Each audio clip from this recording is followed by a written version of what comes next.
Bonsoir. Il n'est pas au pouvoir de la fiction d'inculquer la vérité. C'est la pensée de Nathaniel Hawthorne, le philosophe américain, qui constitue notre matière à réflexion pour la journée d'aujourd'hui.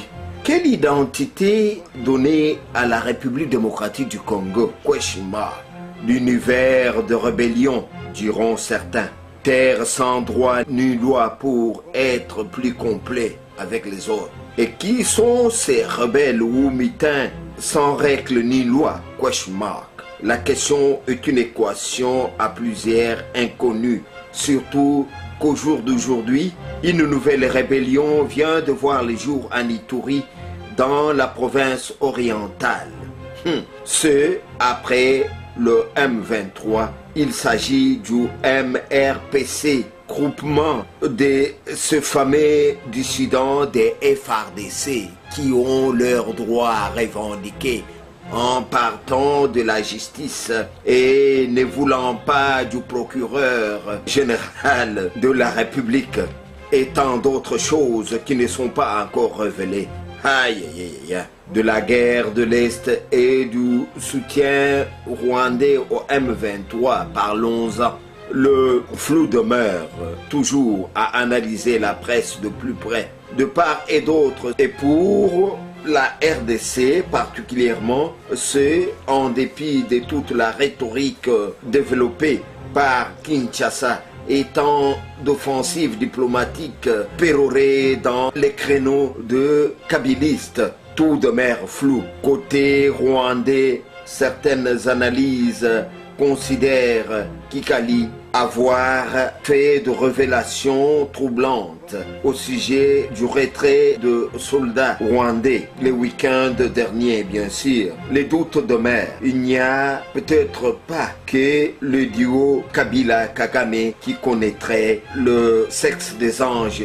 Certes, le gouvernement de Kinshasa, dans un point de presse de son porte-parole, réclame des sanctions contre le Rwanda, tout en souhaitant que la mission des Nations Unies ou la MONUSCO soit amplifiée. Du retrait de troupes rwandais de Rutshuru, lu avec des lunettes de l'opposition, il y a trahison du peuple congolais par ses dirigeants. Raison pour laquelle le débat pour la vérité exigeait même au Parlement. De la rencontre de Kampala dans 72 heures pour un mini-sommet sur convocation du président Museveni au sujet du deuxième cycle de négociations pour mettre un terme au combat en RDC avec la vision de mise sur pied d'une force neutre. Beaucoup pensent à une distraction. Aïe, aïe, aïe, aïe.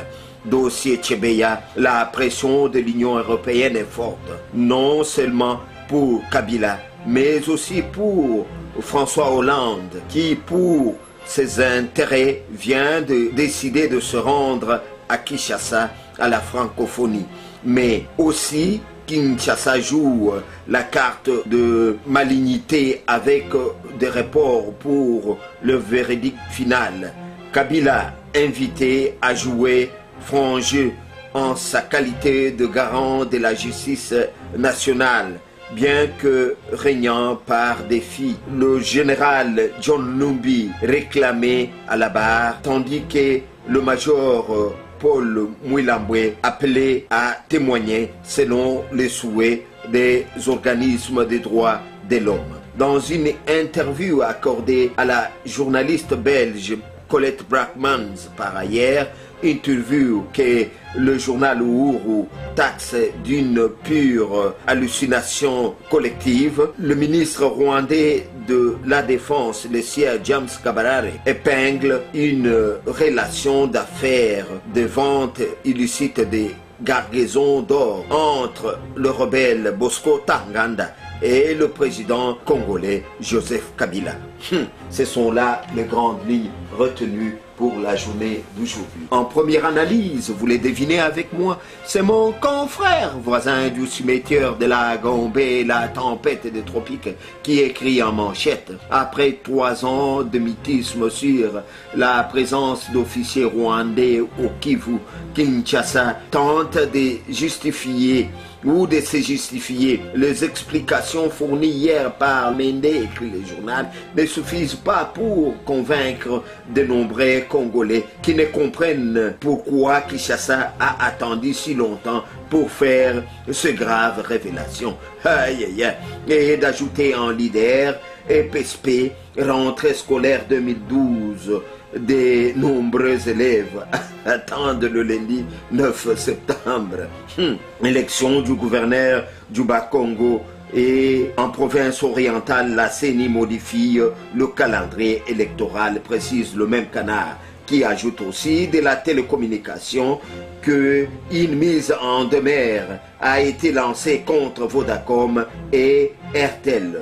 Ces 2 compagnies doivent améliorer leur service. Il leur est demandé la perfection. Pour revenir à de nombreux élèves qui attendent le lundi 9 septembre pour aller à l'école, les confrères écrits, les habitudes acquises depuis quelques années déjà, les difficultés financières éprouvées par nombre de parents, le non-paiement de salaire pour le mois d'août dernier, etc., peuvent expliquer la quasi-absence totale de bleu-blanc dans les rues de certains quartiers de communes de Kinshasa, précisent ses confrères. Wait and see. Le phare titre Accord secret Kinshasa, Kigali ou pas. L'arrivée de Rwandais trouble les Congolais. Le gouvernement réclame des sanctions contre le Rwanda. L'opposition exige un débat de vérité au Parlement. Mais le même confrère écrit en page intérieure la révélation des officiers rwandais sur la présence de leurs soldats à Rutshuru dans le Nord Kivu depuis janvier 2009 a jeté un profond trouble dans les esprits de nombreux Congolais. L'AV est d'autant brutal qu'il intervient dans un contexte où les Rwandais continuent de nier son appui militaire, logistique et financier aux rebelles du M23 en guerre contre les FARDC, les forces armées de la République démocratique du Congo, depuis le mois d'avril 2012. Que cette occupation prolongée d'une partie du territoire congolais révèle d'un accord secret ou pas entre Kinshasa et Kigali, écrit le confrère, il est difficile de faire foi aux informations officielles en circulation dans les 2 capitales au sujet de la situation sécuritaire du Nord Kivu. L'alerte de la société civile du Nord Kivu ignorée par Kinshasa. S'il y a un reproche à faire aux décideurs politiques et militaires congolais, c'est celui d'avoir donné l'impression de ne pas prendre au sérieux les alertes au bruit des bottes émanant des autochtones du Nord Kivu. En effet, bien avant le déclenchement de la rébellion du mouvement du M23, mars 2009, la société civile de cette province avait répertorié une dizaine d'assassinats et 18 cas d'enlèvement des civils dans plusieurs territoires et villes, signés par les éléments appartenant à des forces négatives. L'objectif, titre sans aller par les dos de la cuillère, d'abord en lançant un SOS en faveur de l'humoriste Lokuli, qui est très malade aux cliniques universitaires et abandonné à lui-même. Et d'ajouter en manchette affaire Tchebeya, l'Union européenne fait pression sur les gouvernements. La référence plus, vous devinez bien, nous sommes à Matonge. Titre, Placide Bangwa. Face à l'offensive médiatique du Rwanda, le religieux congolais sensibilise aujourd'hui à Washington. Une forte délégation composée de religieux de toutes les confessions en déplacement au pays de l'oncle Sam passe à la vitesse supérieure et va échanger avec les experts américains aujourd'hui à la Maison Blanche, au Sénat et au Congrès américain. Wait ainsi pour voir ce que ça va donner. Le point du jour, c'est le journal donc, l'hebdomadaire, qui écrit au cours de son point de presse hier, Lambert Mende accuse James Kabarare a menti. Lumbala à Kigali pour déstabiliser la RDC et Mende demande qu'il s'explique. Diomi Ndongala est en cavale d'après ce ministre porte-parole du gouvernement. L'observateur observe dans un coin et parvient à se poser la question: pourquoi des rébellions? Depuis quelque temps, la République démocratique du Congo paraît comme une terre de prédilection pour le mouvement des rébellions, écrit le journal. Dans un tel environnement, il n'y a pas de perspective de développement pour les zones ainsi exposées aux diktats de groupes armés sans foi ni loi, particulièrement l'Est de la République démocratique du Congo. Les confrères titrent en manchette: retrait des soldats rwandais de l'Est de la RDC. Lambert Mende, nous citons: le gouvernement rwandais s'agite parce qu'il digère mal son échec diplomatique. C'est ce que Mende croit. Forum des As écrit pour sa part: foi du porte-parole du gouvernement congolais, Kigali veut inciter les Congolais à la révolte.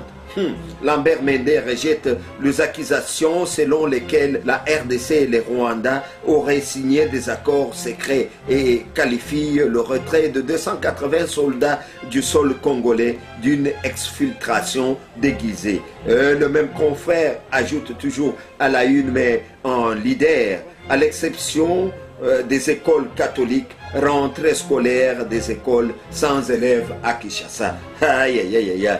Et en matière de communication, s'il vous plaît, les confrères écrits: à la suite du mauvais service offert au public, RTL et Vodacom mis en demeure. 14e sommet de la francophonie à Kinshasa, jour J-38. Le journal Le Maximum, parlant de la rentrée scolaire, constate que Matata Mpogno l'inaugure dans une école primaire de Mikondo. Et francophonie, et si Hollande obtenait le droit d'exploiter l'uranium pour Areva, s'interroge le journal, car les confrères constatent qu'après plusieurs semaines d'hésitation, enfin, François Hollande, le président français, accepte de prendre part au 14e sommet de la francophonie. Aussitôt, détracteurs du sommet, analystes, bref, l'opinion s'interroge: à quoi tient cette pirouette de Paris qui gagne François Hollande? Qui gagne la France, donc, s'interroge les confrères, qui titre en leader: force internationale naître, Kabila, Kagame, dos Santos, Sassou à Kampala. Jour J-3, le deuxième des négociations pour la mise en place de la force internationale neutre à position la frontière entre la République démocratique du Congo et le Rwanda se tient à Kampala, en Ouganda, les 7 et 8 septembre 2012. Yoweri Museveni Kaguta, écrit le journal, le président ougandais qui préside actuellement à la conférence internationale sur la région de Grands Lacs africains, a adressé les invitations aux partis intéressés au litige RD congolais au milieu de la semaine dernière, constate le journal. Et la manchette de titre: rentrée scolaire 2012-2013, le gouvernement promet la réfection des écoles et patati patata. Enfin, alors, enfin pour ce soir, c'est la prospérité qui titre, très fâché, Kinkei met en demeure RTL et Vodacom. Wait and see. C'est tout pour ce soir. À la prochaine.